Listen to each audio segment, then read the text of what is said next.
Bonjour chers auditeurs, aujourd'hui vous allez découvrir l'histoire de comment une unité d'élite envoyée dans l'Antarctique a déterré un secret cosmique dont le prix a menacé de les anéantir.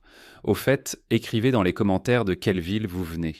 Nous sommes très curieux de le savoir. Maintenant, installez-vous confortablement et bonne écoute.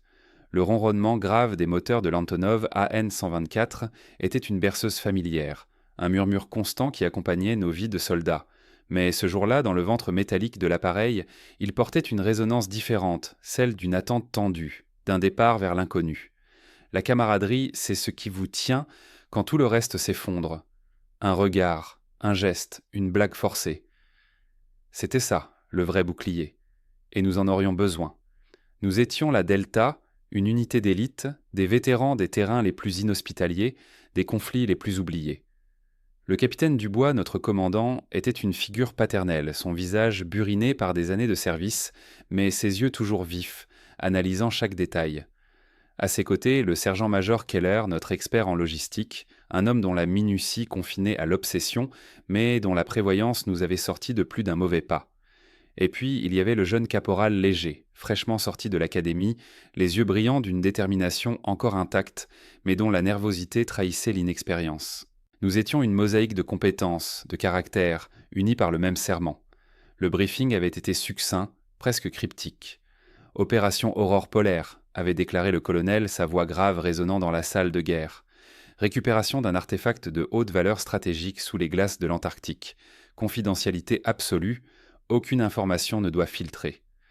Pas de détails sur la nature de l'artefact, juste une localisation géographique et des coordonnées satellitaires. Comme d'habitude, on nous demandait de croire sans savoir, de faire confiance à la chaîne de commandement. Mais l'Antarctique, ce n'était pas le désert syrien ou la jungle africaine. C'était un autre monde, un continent de glace et de vent, un cimetière pour les imprudents. Les préparatifs avaient été à la hauteur de l'enjeu. Équipement spécialisé pour le froid extrême, ration de survie longue durée, système de communication crypté de dernière génération. Chaque pièce d'équipement avait été vérifiée, revérifiée, puis vérifiée une troisième fois par Keller, qui semblait avoir un sixième sens pour les défaillances polaires potentielles. L'entraînement au froid, des semaines passées dans des chambres cryogéniques à simuler des blizzards, avait été brutal, mais il avait forgé notre résilience, nous rappelant que notre corps était un outil, capable de s'adapter, de survivre, même quand l'esprit criait au secours. C'est dans ces moments-là que la camaraderie se renforce, que les blagues fusent intenses pour masquer la fatigue, que les regards échangés valent de 1000 mots. Alors, caporal, excité par votre première mission en Antarctique. La voix rauque du sergent Moreau, notre spécialiste en démolition, brisa le silence. Léger, qui était en train de vérifier la fixation de son sac à dos, sursauta. Oui, sergent. Un peu nerveux, je l'avoue. Moreau lui tapota l'épaule, un sourire en coin. C'est normal. Mais ne vous en faites pas, le plus dur, c'est de ne pas coller votre langue sur un poteau métallique. Un rire étouffé parcourut le petit groupe. Ces moments de légèreté étaient bons et vitaux, des soupapes de sécurité dans la cocotte minute de nos vies. Je me souviens d'une mission en Afghanistan, où le caporal Duval avait raconté une histoire tellement absurde sur son chien qu'il nous avait fait oublier, ne serait-ce que pour quelques minutes, le sifflement des balles. C'était ça, notre quotidien. Des moments de tension extrême suivis par des éclairs d'humanité, des rappels que nous étions plus que de simples rouages dans une machine. Les faits étaient là. L'Antarctique est le continent le plus froid, le plus sec et le plus venteux de la planète. Les opérations militaires dans de tels environnements exigent une préparation et un équipement spécifiques qui dépassent l'entendement du commun des mortels. Nous n'étions pas des touristes. Nous étions des professionnels, et notre survie dépendait de chaque détail. Le docteur Ramirez, notre médecin de campagne, arpentait les allées du cargo, vérifiant les signes vitaux des hommes, distribuant des pilules contre le mal de l'air. Son visage était impassible, mais je savais qu'il observait, évaluant la résilience psychologique de chacun. Les protocoles de sécurité et de communication étaient renforcés pour les missions classifiées, mais ici, c'était presque une obsession. Dubois avait insisté, pas de communication non essentielle, pas de blagues coin sur les réseaux sociaux. Chaque mot peut être écouté, chaque image analysée. Le secret était notre armure. Le jeune caporal Léger, il était un peu comme une éponge, absorbant chaque mot, chaque geste de ses aînés. Je l'avais vu prendre des notes discrètement pendant les briefings, poser des questions pertinentes, même si sa voix trahissait parfois un léger tremblement. Il observait Keller avec une admiration non dissimulée, fasciné par la capacité du sergent-major à anticiper chaque problème, à trouver une solution avant même que la question ne soit posée. Une fois, alors que nous étions en attente dans un camp de transit, Léger avait demandé à Keller comment il faisait pour tout prévoir. Keller avait souri, un sourire rare et fatigué. L'expérience, mon gars, et la peur de ne pas être à la hauteur, de laisser tomber tes hommes. C'est un moteur puissant. Cette conversation m'avait frappé. Elle montrait la profondeur de ces hommes, au-delà de l'uniforme et de la discipline. C'était la peur, la responsabilité et un sens profond du devoir qui les animentent. L'Antonov commença sa descente, le vrombissement des moteurs s'intensifiant, puis se transformant en un rugissement sourd. Les lumières de la soute clignotèrent, nous rappelant la violence des éléments extérieurs. À travers les petits hublots blindés, on ne voyait qu'un blanc infini, une nappe de glace et de neige qui s'étendait à perte de vue. Le vent polaire hurlait déjà, mordant la carlingue comme 1000 lames. Ce n'était pas encore l'Antarctique, mais son avant-goût était déjà glaçant. Le commandant Dubois se leva, sa silhouette massive se découpant dans la lumière tamisée. Équipe, écoutez-moi. Nous sommes sur le point d'entrer dans un environnement hostile, un milieu où la nature elle-même est une menace. La discipline sera votre meilleur allié, la camaraderie, votre bouclier, et votre entraînement, votre survie. Sa voix était un roc dans la tempête, un rappel que même face à l'incompréhensible, la discipline restait notre seule ancre. Il balaya l'assemblée du regard, s'arrêtant un instant sur chacun d'entre nous. Il n'y avait pas de fanfaronnade, pas de discours héroïque, juste la vérité brute, celle que nous connaissions tous. Nous étions des soldats, nous faisions notre travail, et ce travail nous menait souvent dans des endroits où personne d'autre n'oserait s'aventurer. Et cette fois, cet endroit était le bout du monde, sous une couche de glace millénaire. Les dernières vérifications d'équipement furent effectuées dans un silence presque religieux. Les casques furent ajustés, les masques de protection vérifiés, les armes sécurisées. Chacun d'entre nous était plongé dans ses pensées, les yeux rivés sur la porte de la soute, qui allait bientôt s'ouvrir sur l'immensité blanche. Le froid, il n'était pas encore physique, mais mental. Le froid de l'inconnu, de l'isolement, de la mission dont les contours restaient en flou. Le caporal Léger, à côté de moi, essayait de maîtriser sa respiration. Je lui fis un signe de tête, un geste silencieux de soutien. Il me rendit mon regard, un mélange de peur et de détermination. C'était ça, l'honneur militaire. Pas les médailles ou les parades mentionnant, mais ces moments de vérité où l'on se tenait côte à côte, prêt à affronter l'inconnu pour le bien commun, même si ce bien commun nous échappait encore. L'Antarctique, avec ses secrets enfouis, nous attendait. Et nous allions à sa rencontre, ignorant encore l'ampleur de ce qui nous attendait, sous le voile blanc. Le sifflement de la dépressurisation retentit, annonçant l'ouverture imminente de la rampe. Le bruit du silence, brisé par le vent hurlant et le craquement de la glace sous les patins de l'avion, allait bientôt devenir notre nouvelle réalité. La promesse d'une mission secrète sous les glaces de l'Antarctique, dont les enjeux dépassaient au l'entendement, nous laissait avec une anticipation palpable de l'inconnu. Le monde, lui, continuerait de tourner, ignorant que son destin pourrait bien se jouer ici, au bout du monde.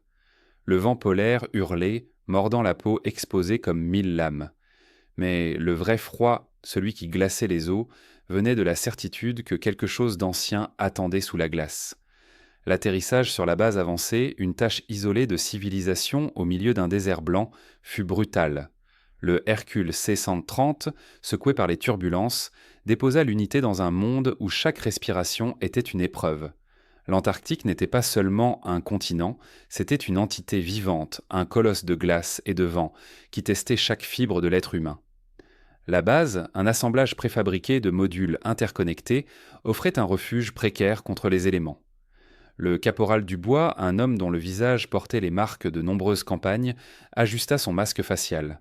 « Bienvenue à l'enfer blanc, messieurs », murmura-t-il, sa voix étouffée par le blizzard. Le lieutenant Moreau, commandant de l'unité, ne répondit pas. Ses yeux scrutaient l'horizon immaculé, une ligne floue entre le ciel et la terre, comme si quelque chose d'invisible y était tapi. Le docteur Harry Thorne, le glaciologue qui les accompagnait, un homme aux lunettes épaisses et à l'enthousiasme déconcertant, était déjà en train de déballer ses instruments. Il semblait presque insensible au froid mordant qui nous transperçait. Il évoquait les mirages polaires, ces illusions d'optique qui déformaient la réalité, comme si l'Antarctique elle-même jouait avec nos perceptions. Une information qui, à l'époque, nous semblait anecdotique, mais qui allait bientôt prendre une toute autre dimension. L'installation fut rapide, dictée par la rigueur militaire et la nécessité de survivre. Les modules de vie, les générateurs, le matériel de communication satellitaire, tout fut mis en place avec une efficacité chirurgicale. Les premières reconnaissances furent lancées, des équipes de 2 hommes s'aventurant à quelques kilomètres de la base, testant les équipements et s'acclimatant au terrain. Le vent était un compagnon constant, un hurlement sourd qui s'infiltrait partout, érodant la patience et l'endurance. Les températures chutaient quand même régulièrement sous les 50 degrés Celsius, transformant chaque sortie en un combat pour ne pas geler. Les équipements spécialisés, conçus pour ces extrêmes, étaient remis à rude épreuve. Le moindre dysfonctionnement pouvait être fatal. C'est lors d'une de ces sorties, à environ 15 km de la base, que l'équipe du sergent Leblanc fit la découverte. Un signal faible mais persistant émanant d'une anomalie sous la glace. Les instruments de Thorne, calibrés pour détecter les cavités et les compositions géologiques inhabituelles, s'affolèrent. Ce n'était pas une formation naturelle. Le site était un plateau relativement plat, cerné par des crêtes de glace ciselées poities par le vent, un paysage qui semblait figé depuis l'aube des temps. Le sergent Leblanc, un homme d'expérience dont l'intuition était souvent plus fiable que n'importe quel capteur, rapporta une sensation étrange. Un froid plus intense que le froid ambiant, localisé comme si l'air lui-même était aspiré. Il décrivit une sorte de résonance, une vibration presque inaudible qui semblait se remonter des profondeurs. Les premières analyses révélèrent une structure enfouie, d'une taille considérable, composée d'un matériau inconnu, indétectable par la plupart de nos scanners conventionnels. Thorne, les yeux brillants derrière ses lunettes, parla d'une signature énergétique unique, d'une composition isotopique qui ne correspondait à rien de connu sur Terre. Il était à la fois excité et visiblement nerveux. Il mentionna les théories marginales sur les civilisations antédiluviennes, les anomalies magnétiques inexpliquées de la région, des faits qui, jusqu'alors, relevaient plus de la science-fiction que de la science dure. Mais ici, sous des kilomètres de glace, ces théories prenaient une résonance inquiétante. Le forage commença le lendemain. Une opération délicate nécessitant une précision extrême pour ne pas endommager ce qui se trouvait en dessous. Les foreuses à vapeur, conçues pour Talon pour traverser la glace épaisse, travaillaient sans relâche, leur sifflement strident se mêlant au hurlement du vent. Jour après jour, l'unité s'enfonçait dans le manteau blanc, chaque mètre gagné étant une victoire sur l'environnement. La tension montait au sein de l'équipe. Les hommes étaient fatigués, les nerfs à vif. Le docteur Valérie Fournier, le médecin de l'unité, une femme calme et observatrice, commença à noter des changements subtils dans le comportement des soldats. Irritabilité, troubles du sommeil et même quelques cas de paranoïa légère. Elle attribuait cela au stress de l'isolement et à la privation sensorielle. Mais au fond d'elle, une autre explication, plus sombre, commençait à germer. Les anomalies électroniques commencèrent. Les radios grésillaient, sans raison, les GPS perdaient le signal, les caméras embarquées produisaient pour ça des images distordues. Des phénomènes que nous tentions d'expliquer par les interférences magnétiques polaires, mais dont la fréquence et l'intensité augmentaient de manière inquiétante. Un soir, le caporal Dubois jura avoir vu une forme mouvante dans le blizzard, une silhouette trop grande, trop rapide pour être humaine. Il fut raillé par ses camarades, mais son regard trahissait une inquiétude profonde. La psychologie humaine, dans ces conditions extrêmes, était un champ de bataille aussi difficile que le terrain lui-même.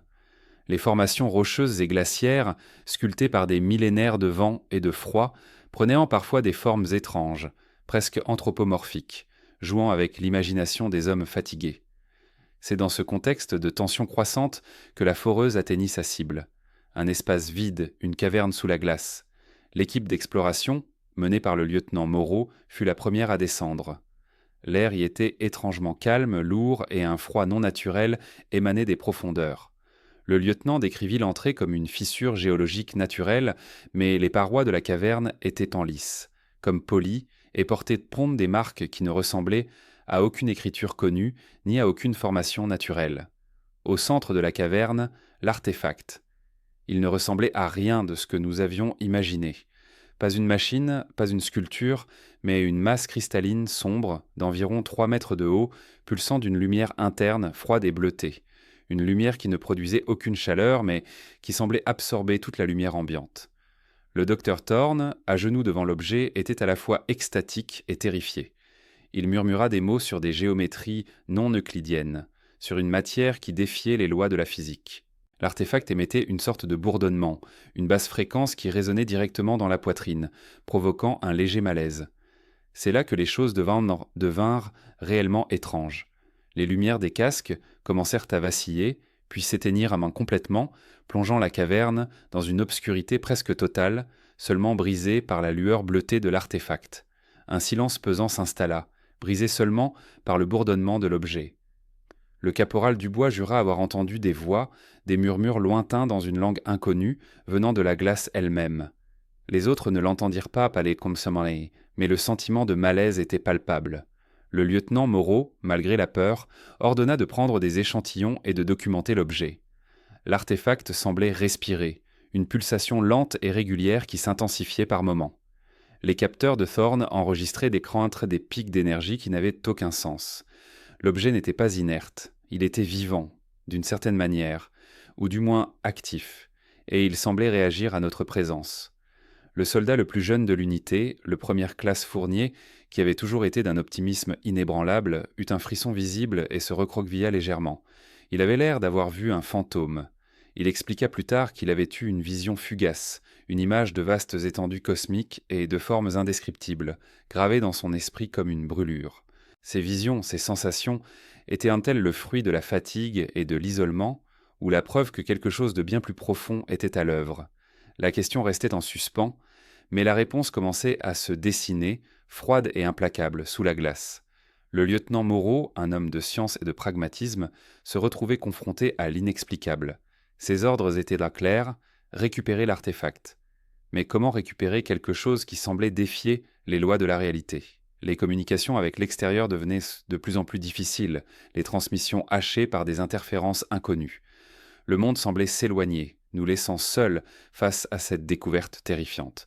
Le docteur Thorne, après avoir analysé les premiers échantillons, devint de plus en plus évasif. Il parlait de propriétés quantiques, de matières exotiques, de concepts qui dépassaient notre compréhension. Il était clair qu'il était lui-même dépassé par l'ampleur de la découverte. La fascination se mêlait à une peur grandissante. Le bourdonnement de l'artefact semblait s'intensifier, devenant presque une mélodie disharmonieuse qui s'insinuait dans nos esprits. Les hommes commençaient à se plaindre de maux de tête persistants, de cauchemars vifs et récurrents. La base, autrefois un refuge, commençait à se transformer en une prison, où l'isolement était amplifié par la présence de l'inconnu. Le lieutenant Moreau savait que le temps était compté. Chaque minute passée près de l'artefact semblait altérer l'unité. Il fallait agir, et vite. Mais comment combattre une menace que l'on ne pouvait ni voir, ni toucher, ni même comprendre pleinement ? L'artefact, silencieux et imposant, était devenu le centre de notre univers, un point de non-retour. La curiosité scientifique avait cédé la place à une appréhension grandissante, une peur primale de l'inconnu. Nous étions des fourmis face à une montagne, des enfants face à un gouffre. Et le gouffre commençait à nous regarder en retour. Les rumeurs d'une présence russe ou chinoise dans la région, des rapports non confirmés de survols non identifiés, ajoutèrent une couche de tension géopolitique à notre situation déjà précaire. Nous n'étions pas seulement des explorateurs, nous étions des pions sur un échiquier global, avec un enjeu qui dépassait de loin la simple récupération d'un objet. La question n'était plus de savoir ce qu'était l'artefact, mais ce qu'il allait faire de nous, et si nous étions prêts à affronter la réponse. Le lieutenant Moreau donna l'ordre de préparer l'extraction. Une opération risquée, mais nécessaire. Chaque homme savait que ce serait la mission la plus dangereuse de leur vie, et que certains d'entre eux ne reviendraient en pas. Le vent continuait de hurler à l'extérieur, mais à l'intérieur de la caverne, un autre silence régnait, un silence lourd de promesses et de menaces, le silence de l'abîme qui s'éveillait. Le caporal Dubois, en observant l'artefact, eut une pensée simple mais terrifiante. Ce n'était pas nous qui avions trouvé l'artefact, c'était lui qui nous avait trouvés. Et il n'était pas content d'avoir été dérangé. La lueur bleutée pulsait avec une intensité croissante, comme un cœur battant au ralenti, annonçant un éveil imminent. Le froid émanant de l'objet semblait se propager, transperçant nos combinaisons thermiques, atteignant nos os. Ce n'était pas le froid de l'Antarctique, mais un froid d'une autre nature, un froid cosmique qui gelait l'âme. Les premières fissures apparurent dans la glace environnante, de fines lignes qui se propageaient comme des toiles d'araignée, accompagnées de craquements sourds. Le lieutenant Moreau sentit une angoisse monter en lui, une certitude glaciale que la situation était sur le point d'escalader de manière incontrôlable. Le docteur Thorne, malgré sa peur, ne pouvait détacher ses yeux de l'artefact. Il était comme hypnotisé, fasciné par la puissance brute qui émanait de l'objet. Il murmura « C'est une porte ». Une porte vers quoi? Personne n'osait poser la question.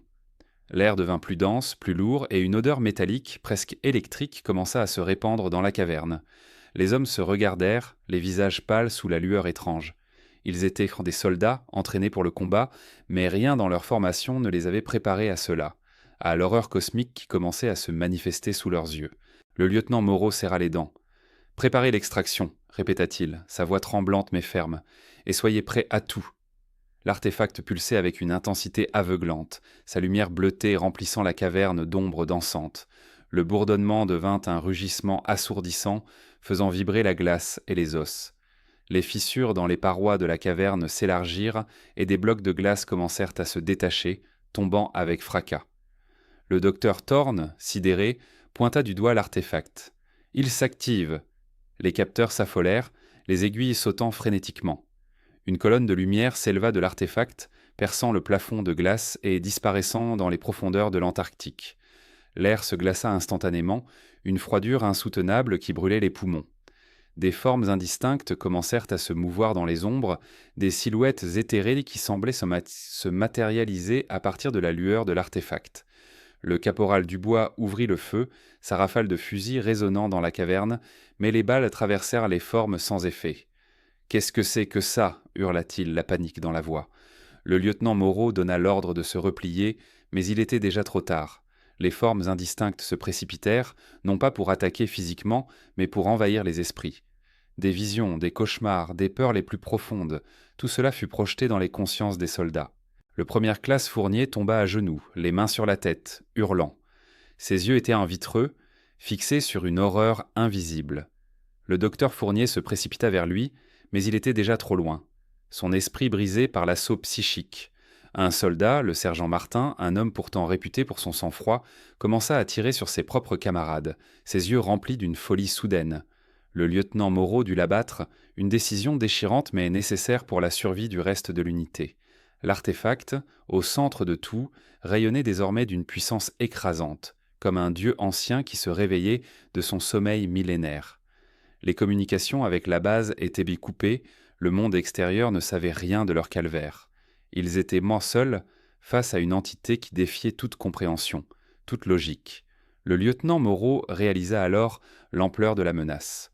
Ce n'était pas un objet à récupérer, mais une entité à contenir, à tout prix. Et le prix serait terrible. Le lieutenant Moreau, le visage marqué par l'horreur et la détermination, prit une décision. Nous ne pouvons pas le récupérer. Nous devons le sceller. Le docteur Thorne, malgré sa peur, comprit. L'artefact était une menace existentielle. Ils devaient utiliser les explosifs qu'ils avaient apportés pour le forage, non pas pour dégager, mais pour ensevelir. Le caporal Dubois, toujours sous le choc de la perte de ses camarades, mais avec une résolution nouvelle, commença à placer les charges, ses mains tremblantes mais fermes. L'objectif n'était plus de rapporter l'artefact, mais de s'assurer qu'il ne verrait jamais la lumière du jour. Les formes éthérées de continuer leur assaut psychique, mais la détermination des survivants, nourris par le sacrifice de leurs camarades, leur offrait une résistance inattendue. Chaque explosion placée était un acte de défi, un refus de succomber à l'horreur. Le lieutenant Moreau, le docteur Fournier et le docteur Thorne travaillèrent ensemble, unis par la nécessité, par le devoir, par la peur. Les dernières charges furent imposées. Le lieutenant Moreau activa le détonateur, un geste lourd de conséquences. La caverne fut secouée par une série d'explosions, la glace s'effondrant sur elle-même, ensevelissant l'artefact sous des tonnes de débris. Le rugissement cessa, remplacé par le silence lourd des glaces qui se refermaient d'un. Les formes indistinctes disparurent, comme si leur source d'énergie avait été coupée. L'air redevint respirable, bien que toujours glacial. Les survivants, couverts de poussière, de glace et de sang, se regardèrent épuisés, brisés mais vivants. Ils avaient accompli leur mission, mais à quel prix ? Le retour à la base fut un chemin de croix. le silence pesant sur leurs épaules, plus lourd que n'importe quel équipement. Le caporal Dubois portait le corps du première classe Fournier, son visage marqué par une douleur silencieuse. Le lieutenant Moreau, à la tête de la colonne, sentait le poids de chaque décision, de chaque vie perdue. La base était en ruine, partiellement ensevelie par un glissement de terrain provoqué par les explosions. Les communications étaient non toujours coupées. Ils n'étaient pas coupés du monde, seuls avec leurs secrets et leurs morts.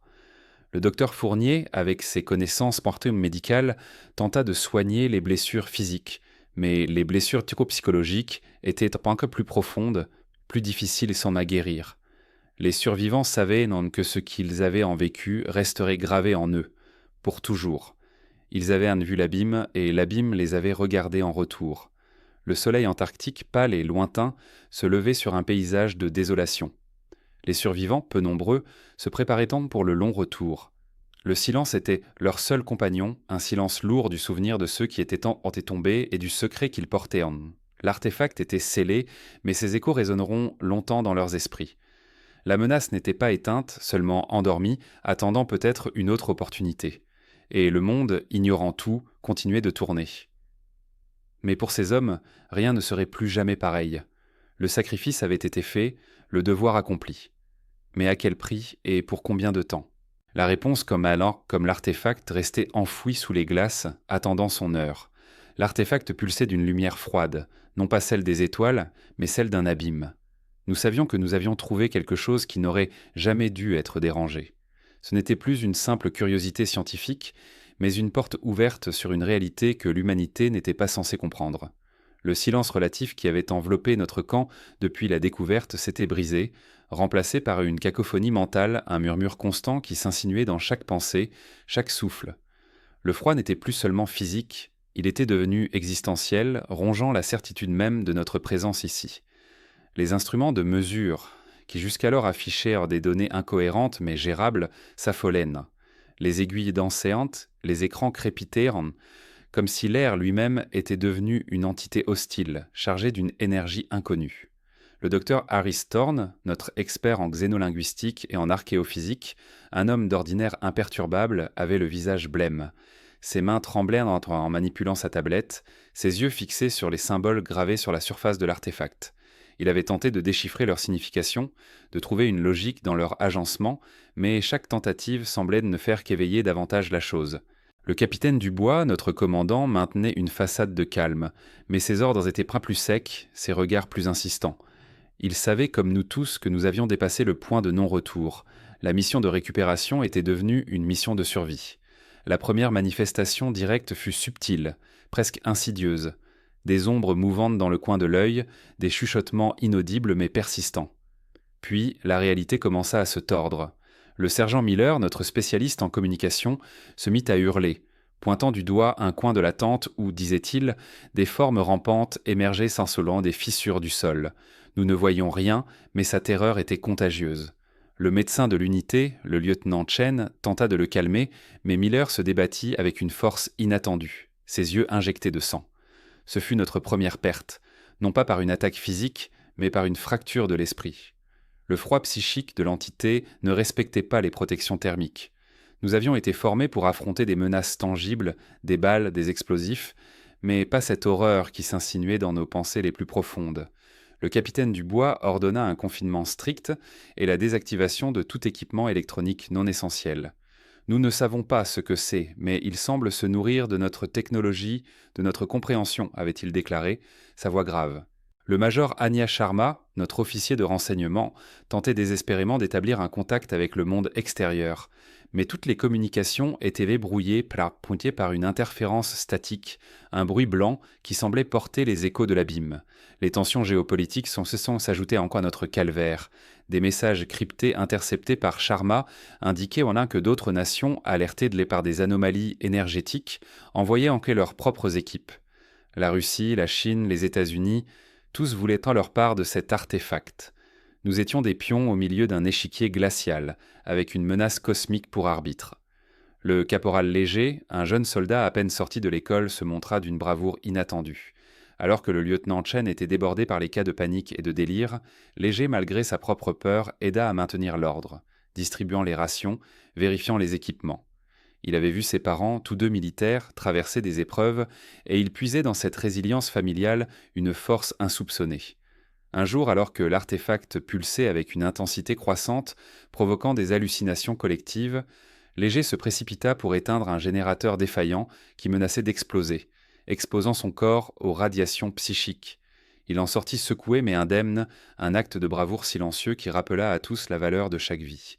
Le docteur Thorne, lui, continuait ses recherches obsédé. Il avait remarqué que les symboles sur l'artefact semblaient réagir à certaines fréquences sonores. Il travaillait sans relâche, épuisé, mais animé par une curiosité scientifique qui confinait à la folie. Il pensait avoir trouvé un moyen de le calmer, de le réendormir, mais ses théories étaient trop abstraites, trop dangereuses. Le lieutenant Chen, malgré l'épuisement, veillait sur ses hommes. Il avait vu des choses qu'aucun médecin ne devrait voir, des esprits brisés par une force invisible. Il se sentait impuissant, mais il continuait à faire son devoir, un pansement à la fois, une parole réconfortante à la fois. La camaraderie, c'est ce qui vous tient quand tout le reste s'effondre. Un regard, un geste, une blague forcée. C'est ça, le vrai bouclier. Et nous en avions cruellement besoin.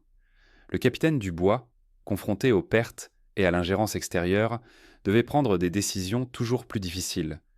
La mission avait changé. Il ne s'agissait plus de récupérer l'artefact, mais de le neutraliser, de l'empêcher de tomber entre de mauvaises mains, ou pire, de déchaîner son horreur sur le monde. Les ordres de nos supérieurs étaient contradictoires, teintés de méfiance et de rivalité. Assurer la sécurité de l'artefact, disaient enfin les uns. Ne laisser aucune autre puissance s'en approcher, disaient voir les autres. Mais personne ne semblait comprendre la véritable nature de ce que nous affrontions. Nous étions seuls, isolés dans cet enfer blanc, face à une entité qui défiait toute logique militaire. Les rations diminuaient, le moral vacillait, mais la discipline restait notre seul ancrage. Les hommes continuaient de monter la garde, de vérifier les périmètres, de maintenir les équipements opérationnels. C'était leur façon de lutter, de conserver un semblant de normalité dans l'anormal. La peur était un compagnon constant, mais elle était tempérée par le sens du devoir et la loyauté envers leurs camarades. Les discussions portaient sur les familles restées au pays, les projets d'après-mission, des tentatives désespérées tentant de se raccrocher à la vie qu'ils avaient laissée derrière eux. Mais le murmure de l'artefact était toujours là, une mélodie dissonante qui menaçait de tout engloutir. Puis l'artefact s'activa pleinement. Une colonne de lumière froide jaillit de sa surface, perçant le dôme de glace au-dessus de nous, projetant des ombres gigantesques et mouvantes sur les parois de notre abri. L'air devint électrique, et les chuchotements se transformèrent en hurlements psychiques qui déchiraient nos tympans et nos esprits. Les hallucinations devinrent des réalités tangibles. Des créatures tentaculaires semblaient émerger des murs, des visages familiers se tordaient en masques de terreur. Le capitaine Dubois hurla des ordres, sa voix à peine audible au-dessus du vacarme. « Thorne votre plan, maintenant !» Le docteur Thorne, les yeux injectés de sang, activa un dispositif qu'il avait bricolé, un émetteur de fréquence conçu pour contrer celle de l'artefact.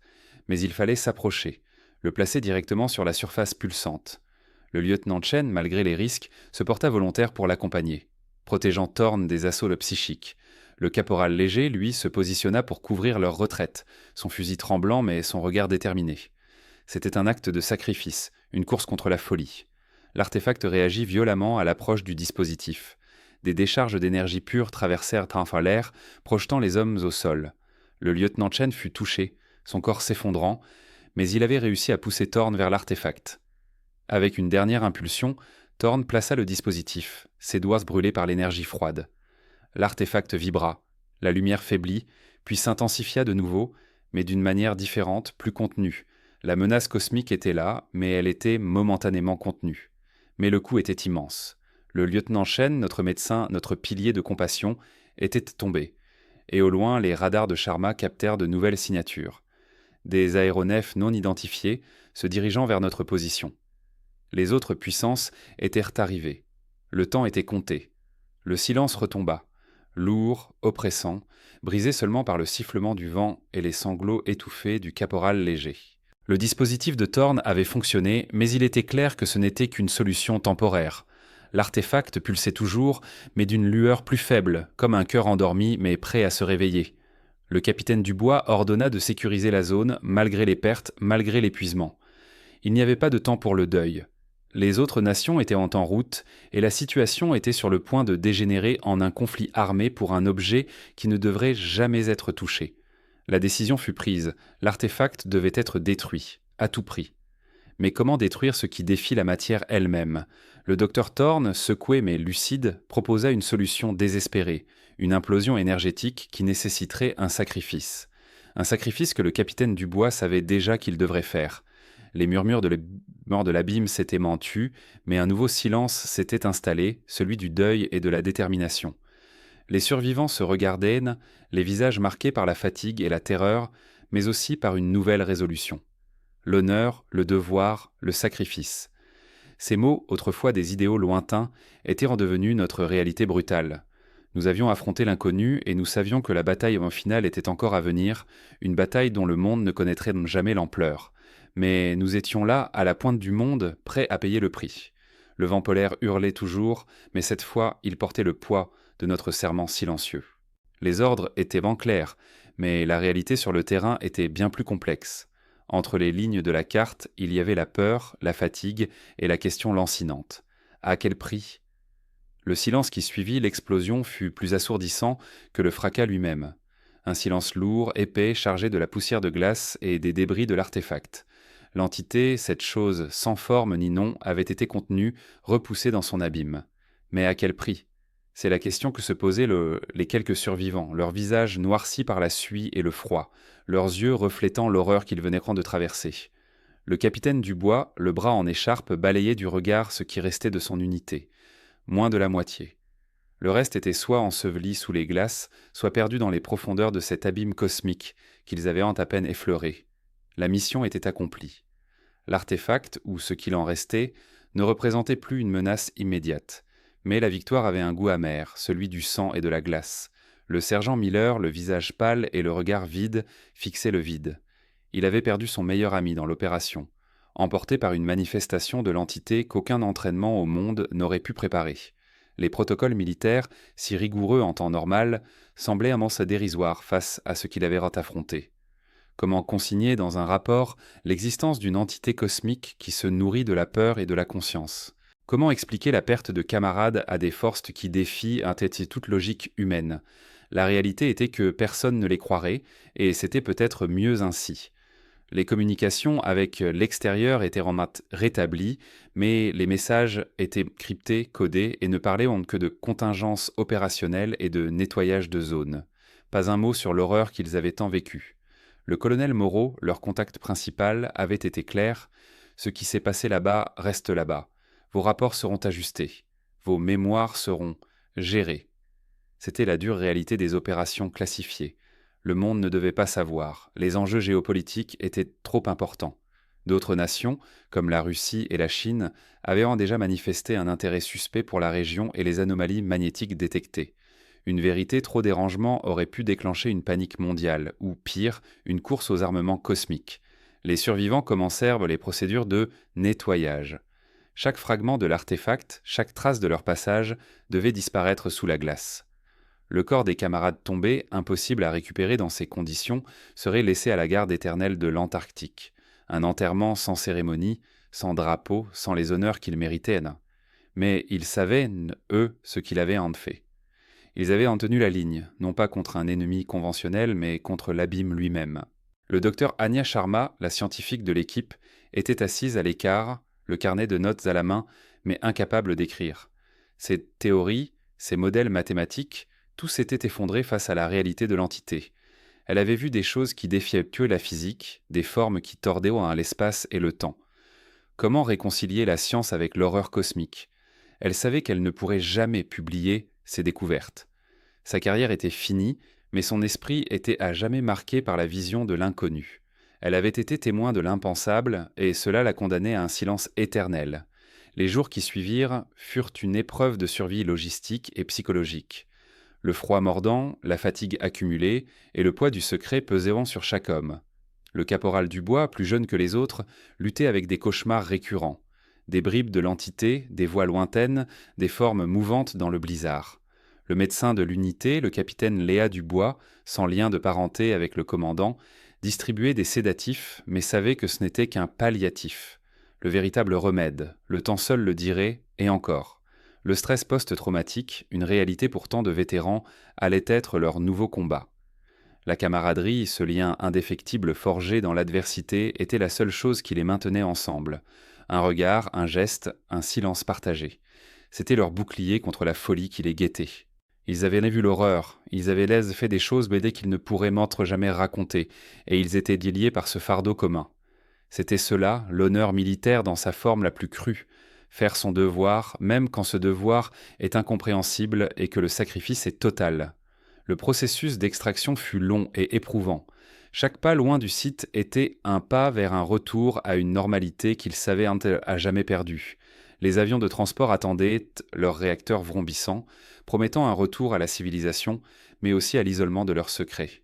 Le commandant Dubois, stoïque, veillait à ce que chaque homme soit pris en charge, même si lui-même portait le poids de chaque perte. Il avait mené son unité à travers l'enfer, et il les ramènerait à la maison, du moins ce qu'il en restait. Les dernières commutantes en communication du colonel Moreau étaient à court des instructions précises pour le débriefing et la réintégration.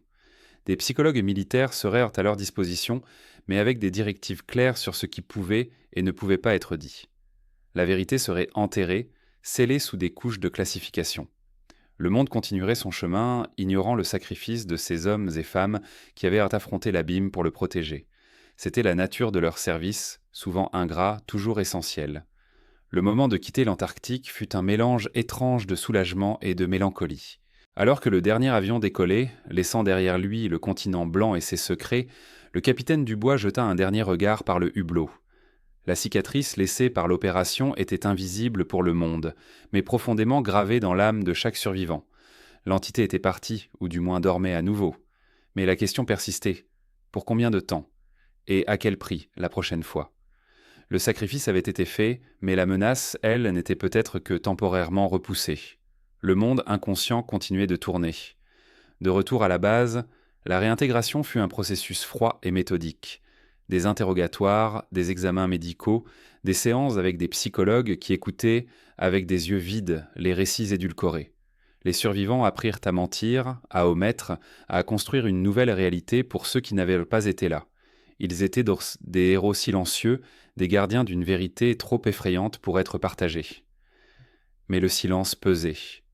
Chaque regard échangé entre eux était une reconnaissance mutuelle du fardeau qu'ils portaient en main. Le sergent Miller, incapable de se réadapter à la vie civile, choisit de rester dans l'armée, mais loin des opérations de terrain. Il trouva un poste d'instructeur, partageant son expérience, non pas l'horreur cosmique, mais les leçons de survie et de camaraderie, les vraies. Le capitaine Dubois, quant à lui, fut promu, mais l'éclat dans ses yeux avait disparu, remplacé par une sagesse sombre et un calme imperturbable. Il portait le poids de ces hommes, vivants et morts. Il avait fait son devoir, mais le prix était incalculable. Le monde, lui, oublia rapidement l'incident mineur et classifié. Les nouvelles passaient enfin, les conflits géopolitiques se poursuivaient, mais jamais l'ombre de l'Antarctique ne fut évoquée. Et c'était peut-être le plus grand sacrifice de tous, celui d'être oublié, de voir son acte de bravoure relégué aux archives secrètes, sans reconnaissance, sans gloire, juste le devoir accompli, dans le silence des glaces et des consciences. Mais pour ceux qui avaient été là, le vent polaire continuait de souffler dans leurs rêves, et la lumière froide de l'artefact brillait encore dans les recoins sombres de leur mémoire. Ils avaient regardé l'abîme, et l'abîme les avait regardés en retour. Et ce regard, ils le porteraient brun pour toujours. L'honneur, le devoir, le sacrifice. Des mots qui résonnent différemment quand on a vu ce que ces hommes et ces femmes ont vu. Leurs histoires, souvent inaudibles, sont les piliers invisibles de notre sécurité. Et parfois le plus grand des services est celui qui ne sera jamais raconté, confiné à l'écho lointain des glaces. Merci d'avoir écouté cette histoire jusqu'au bout. Si cela vous a plu, n'oubliez pas de liker et de vous abonner pour ne pas manquer les prochains épisodes. À très bientôt.